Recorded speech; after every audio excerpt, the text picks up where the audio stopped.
గత సంవత్సరంలో ధరణి అనేది అన్ని స్కామ్ల కంటే పెద్ద స్కామ్ అది. ఓకే. 25 లక్షల ఎకరాల భూమును దిగమింగినటువంటి తిమింగలాల గురించి ఆ రోజు ధరణి ఎవరు ఇయాటి మీరు వెబ్సైట్లో మీరు గూగుల్లో సెర్చ్ చేయండి, మీకు ధరణి ఆఫీస్ దొరకది, ధరణి ఫోన్ నంబర్ దొరకది, ధరణిని ఏది ఎవరైతే లీడ్ చేస్తుండో వాళ్ళ కంపెనీ పేరు కూడా మీకు తలతో ఒక రెండు ఉండవు, ఏది ఉండదు, ఏది దొరకకుండా. అసొంటి సందర్భంలో నేను ధరణిని మొత్తం దాని లోపలికెళ్ళి అసలు ఎవరు నడిపిస్తున్నారు, కంపెనీ పేరు క్వాంటెలా అనేది ఎక్కడికి వెళ్ళి వచ్చింది, టెరాసిస్ ఎక్కడికి వెళ్ళి వచ్చింది, అమెరికాలో ఈ కంపెనీ లొకేషన్ ఎక్కడ, శ్రీధర్ గదిరాజ్ అనేటోడు శ్రీధర్ గదిరాజ్ అనేటోనికి సత్యం రామలింగారాజు సంబంధము, అసలు ధరణి అనే పుట్టడానికి పురుడు ఎక్కడ పోసుకుంది అనేది పూర్తిగా నేను దాన్ని విశ్లేషణ బయటికి తీసినాం. అది ఎసోంటిదంటే దాని మీద నేను ఎవరిపైన నేను ఎక్కువ భరోసా చేయకుండా ఆ రోజుల తొలి వెలుగు రఘు తీసుకొని పోయి ఆ స్కామ్ నేను ఈడీ ఆఫీస్లో కంప్లైంట్ ఇచ్చి దాని మీద చెప్తుంటే ఒక 10 లక్షలకు పైన దాని మీద వ్యూయర్షిప్ పోయింది. తర్వాత తొలి వెలుగు ఛానల్లోకి వెళ్ళి తీసేసిండ్రు, ఆ వీడియో డిలీట్ చేసిన తర్వాత కట్ చేస్తే దాని ఓనరు ఆర్టీవీ అని పెట్టేసి దాంట్లో దాదాపు ఒక 38,000 42,000 ఎస్ఎఫ్టీతోని కొన్ని ఛానళ్ళు పెట్టగలిగాను. ఓకే. ఆ ఒక్క వీడియో తొలగింపు వల్ల, కేవలం ఒక్క వీడియో దాంతో రఘు బయటికి రావడం, ఛానల్ పెట్టడం, మీ దాంట్లో కూడా ఇంటర్వ్యూ చేయడం, మీ ఛానల్లో తీసిండు ఇంటర్వ్యూ. అయితే అసోంటి స్కాము అది ఎవ్వరు ముట్టలే బ్రదర్. ఇంత పెద్ద స్కామ్ మీరు బయటికి తీసిండ్రు. అచ్చా, దీన్ని పూర్వపరాలు కూడా మనం తెలుసుకోవాల్సిన అవసరం ఉన్నది. ఎందుకు వస్తుంది చెప్పండి. ఇది పుట్టడానికి గల కారణం ఏంటంటే 2005లో సత్యం కంప్యూటర్స్ ఒక పెద్ద స్కామ్ జరిగింది. అలా సత్యం రామలింగారాజు అనేట ఆయన ఉన్నాడు. సత్యం రామలింగారాజుకు 500 ఎకరాల భూమి వట్టినాగులపల్లిలో ఉండే. ఆ ఈడీ ఐటీ రెండు కలిసి అది అటాచ్మెంట్ చేసుకుంది. అయితే ఆ భూములు రియల్ ఎస్టేట్లో రేట్లు పెరిగినాయి. ఈ 2012 ధరణి పుట్టే మూమెంట్లో దాన్ని మేము ఆ భూములు మాకు తిరిగి ఇవ్వండి, మేము ఫైన్ కడతామని చెప్పి అడిగితే గవర్నమెంట్ కేంద్ర ప్రభుత్వం దానికి 8,000 కోట్ల రూపాయలు కడితే నీ ల్యాండ్ వాపస్ ఇస్తామన్నారు. ఈ 8,000 కోట్లలో నేను కట్టుడేంది అని చెప్పి ప్లాన్ చేసి ఈ ధరణి అనేది తయారు చేసిన వీళ్ళు. ఈ సత్యం రామలింగరాజు శ్రీధర్ గదిరాజుకు బంధువు. ఈ పేర్లు నా నోటుతో తప్ప మీరు ఎప్పుడు ఏ నోట్లో ఎవరి నోట్లో వినలేదు. నేను మాట్లాడిన తర్వాత ఒక 6 నెలలకు రేవంత్ రెడ్డి గారు మాట్లాడిండు, 6 నెలలకు 7 నెలల తర్వాత అంతే.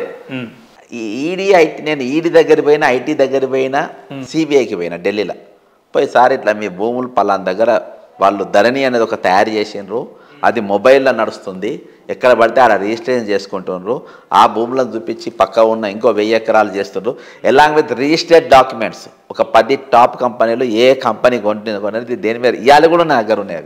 ఏం రిజిస్ట్రేషన్ అని చెప్పి మొత్తం ఈడీ ఐడికి ఇస్తే ఈడీ నాతో ఏమన్నాడు తెలుసా, అవును కట్టుకొని మీకేమవుతుంది, కట్టుకొని మాకు అవసరం ఉన్నప్పుడు మేము కోర్టుకు పోయి తీసుకుంటాం అంటే వీడు కూడా కుమ్మక్కయ్యాడు.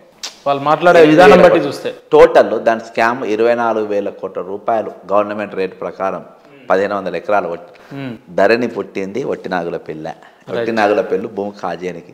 అట్లా మొత్తం పాకి ఇది చేసారు.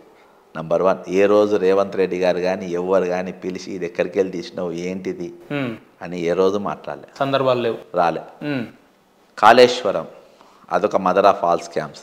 అందులో స్కామ్ అందరికీ తెలుసు, తెలియని విషయం చెప్తా. ఉమ్మడి ఆంధ్రప్రదేశ్కు 2 ఈఎన్సీలు ఉండే ఇరిగేషన్లో, ఒకటి పరిపాలన చూసేది, ఇంకోటి ఫీల్డ్ వర్క్ చూసేది. తెలంగాణ వచ్చినాక అంటే 24 జిల్లాలకు 2. అసొంటిది 11 మన 11 జిల్లాలకు కలిపి 6 పెట్టుకున్నాడు. 35 జిల్లాలు చేసి 6 పెట్టుకున్నాడు. ఈ 6 ఎవరు?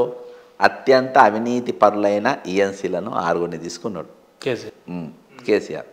తీసుకొని 6 కలిసి అత్యంత ఏసీబీల ట్రాపుల్ అయిన వాళ్ళు, లంచాలు తీసుకొని దొరికిన వాళ్ళు, దొంగలు, అసొంటి వాళ్ళను ఒక 200 మంది అధికారులను తీసుకున్నారు. వాళ్ళ పేర్లతో సహా అవినీతి పరులే, వాళ్ళే కావాలి కాళేశ్వరం ఆపరేట్ చేయాలంటే. డీఈలు ఏఈలు అసొంటి వాళ్ళని తీసుకొని కాళేశ్వరం ప్రాజెక్ట్ స్టార్ట్ చేశారు. 1,50,000 కోట్ల రూపాయలు ఆంధ్ర బడా కాంట్రాక్టర్.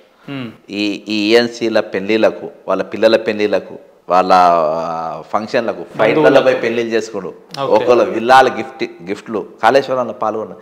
ఇది మొత్తం ఎలాంగ్ విత్ డేటా నేను ఈడీకి ఐడీకి ఇచ్చిన. అధికారులు కూడా అసలు స్కామ్ ఎక్కడ పుట్టింది ఏంటిది ఎవడెవడు ఉన్నారు, ఇరిగేషన్ ఎంతమంది తిమింగలాలు ఉన్నాయి, ఎంతమంది రిటైర్డ్ ఎంప్లాయీస్ ఉన్నారు అలా అని మొత్తం వాళ్ళకు ఇచ్చిన.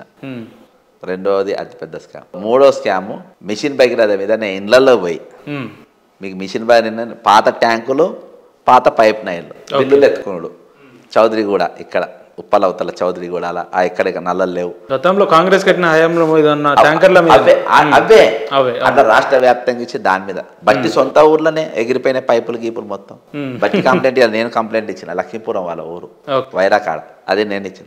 అట్లా దీనిపైన ఏ రోజు కూడా వీళ్ళు పిలిపించి మాట్లాడాలి. ఏ రోజు కాళేశ్వరం రాహుల్ గాంధీ కాళేశ్వరం ఏ రోజు కూడా వీళ్ళు పోయి అక్కడ ఉద్యమం చేయలే. పబ్లిక్లా మనం ప్రజల దృష్టికి ఇవి తీసుకొని వస్తున్నాం. పబ్లిక్ టీఎస్పీఎస్ కూడా నేను హైకోర్టులో ఫైల్ చేసిన, దీని మీద ఎవరెవరి మీద తీసుకోవాలి మార్క్షీట్తో సహా పెన్ డ్రైవ్ కూడా నేను కోర్టులో ప్రొడ్యూస్ చేయడం జరిగింది. ఇవన్నీ జరుగుతున్న సందర్భం ఇట్లా అనేకమైన స్కామ్స్ తీసుకొని వచ్చిన తరుణంలో లిక్కర్ స్కామ్ పైన, లైగర్ సినిమా కవిత పైన ఆమె పెట్టుబడులు వీటిలో అట్లా ఇవి అన్నీ పెట్టిన తర్వాత ఒక్కరోజు కూడా ఈయన పిలిచి మాట్లాడలే. ఇప్పుడు కాంగ్రెస్ వేవ్ బ్రదర్ ఇదే స్టూడియోలో నేను నీ కాంగ్రెస్ అధికారంలోకి వస్తుందా అని అడిగినప్పుడు నేను ఆ రోజులనే 65కి 70 సీట్లు వస్తాయని చెప్పిన. తిట్టుకుంటూ ఓటేస్తాడు, ఒకరు కంపల్సరీగా ఓటేస్తారు అనేది జనాన్ని మాత్రం ఎడ్యుకేట్ ఖచ్చితంగా ఇస్తాను నేను అనేక మార్లు చెప్పిన. అదే జరిగింది, సేమ్ అది జరిగింది. కానీ వీళ్ళకి నమ్మకం లేదు, ఎందుకంటే వీళ్ళు ఎప్పుడు కాళేశ్వరం మీద పాటలేదు, దాని మీద ధర్నా చేయలేదు, 12 మంది ఎమ్మెల్యే పరిస్థితులు తెలియదు, పరిస్థితి తెలియదు, ఫీల్డ్ మీదకి పోలేదు. మరి గవర్నమెంట్ తర్వాత మెల్లమెల్ల వచ్చేటట్టుంది. మరి నా అకౌంట్లో పడాలంటే ఏం చేయాలి? 6 పథకాలు పెట్టాలి. 6 పథకాల స్టోరీ అది. ఈ 6 పథకాలల్లో ఏ రోజు కూడా పబ్లిక్ మాకు ఫ్రీ కరెంట్ కావాలని ఎవడు ధర్నా చేయలేదు, మాకు బస్సు ఫ్రీ కావాలని ఎవడు అడగలేదు, మాకు ఉచిత కరెంటు కావాలని ఎవడు అడగలేదు, మాకు ఫ్రీ గ్యాస్ కావాలని ఎవరు కావాలని నీ తీటకు నువ్వు ఇచ్చినావు. ఎందుకంటే ఈ 6 పథకాలు చేయబట్టి మేము గెలిచినామని చూపియనికి. ఈ 6 పథకాల కంటే ముందు ఒక పథకం ఏంటంటే వరంగల్లో జరిగినటువంటి రైతు డిక్లరేషన్ సభలో రాహుల్ గాంధీ గారితో ఒక పెద్ద అబద్ధం చెప్పించారు. కాంగ్రెస్ అబద్ధం చెప్పించారు.